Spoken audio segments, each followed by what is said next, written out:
A nossa conversa de hoje não é exatamente sobre sucesso, mas sobre algo que, na real, é muito mais difícil: reconciliação. A gente vai mergulhar aqui num verdadeiro manual para a vida, e tudo isso baseado na sabedoria surpreendente do grande Anthony Hopkins. E para começar, essa frase, uau, ela já dá o tom de tudo. É um desafio direto àquela cultura de produtividade que a gente vive, sabe? Oferece uma perspectiva muito mais humana, muito mais compassiva sobre o que significa, bem, só viver. E aqui está o ponto central.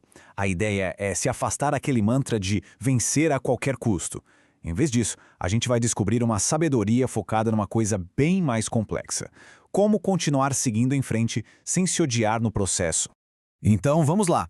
Para começar, vamos desconstruir o primeiro grande mito da nossa sociedade. Essa obsessão moderna com o progresso constante. Aquela ideia de que a gente não pode parar nunca. E essa pergunta, hein? Ela toca numa ansiedade que é quase universal. Aquela sensação de que se não estamos avançando a passos largos, a gente está falhando. Mas a resposta do Hopkins para isso é libertadora. Olha, o contraste nesse slide diz absolutamente tudo. De um lado está essa máquina de produtividade que a sociedade empurra para cima da gente. Do outro, a realidade que o Hopkins nos mostra, que algumas fases da vida são sobre resistência, sobre simplesmente continuar. Não avançar não é fracassar, é sobreviver, e isso por si só já é uma vitória. Agora vamos para o segundo mito. E esse talvez seja o mais perigoso de todos, né? Aquela crença de que conquistas externas podem, como num passe de mágica, curar as nossas feridas internas. É uma fantasia muito sedutora, não é? A busca por fama, por dinheiro, por reconhecimento, tudo com aquela esperança de que, ao alcançar essas coisas, a dor interna vai simplesmente desaparecer. E esse slide ilustra o paradoxo de forma perfeita, usando a vida do próprio Hopkins. Pensa só, no auge do sucesso externo, com Oscars, fama mundial, por dentro ele enfrentava um vazio profundo, alcoolismo, relações despedaçadas. É a prova definitiva de que uma coisa não conserta a outra. O ponto crucial é exatamente este. A cura emocional é uma jornada completamente separada. Nenhum prêmio, nenhum aplauso pode substituir o trabalho interno de autoconhecimento e de aceitação.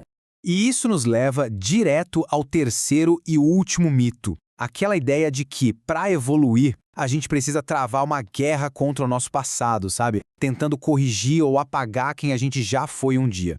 A autocompaixão, na visão do Hopkins, ganha um novo significado. Não é sobre fraqueza. Muito pelo contrário, é sobre maturidade. É a decisão consciente de parar com a autopunição para finalmente permitir a própria evolução. É, no fundo, uma forma de crueldade. As decisões do passado foram tomadas com a informação e com o contexto emocional daquele momento. Esperar que nosso eu antigo soubesse o que a gente sabe hoje, isso é, na essência, muito injusto. Então, em vez de lutar, o caminho é integrar. É sobre aceitar que aquela versão antiga de nós era uma parte necessária da jornada. E ao fazer isso, uma energia imensa que antes era desperdiçada em arrependimento é liberada para construir um presente melhor. Bom, para a gente concluir, vamos tentar sintetizar essas lições focando na dignidade de uma vida que é simplesmente suficiente, sabe? Imperfeita e, acima de tudo, honesta. Os pontos essenciais são estes: a disciplina, em vez de só o talento. Abraçar a própria estranheza.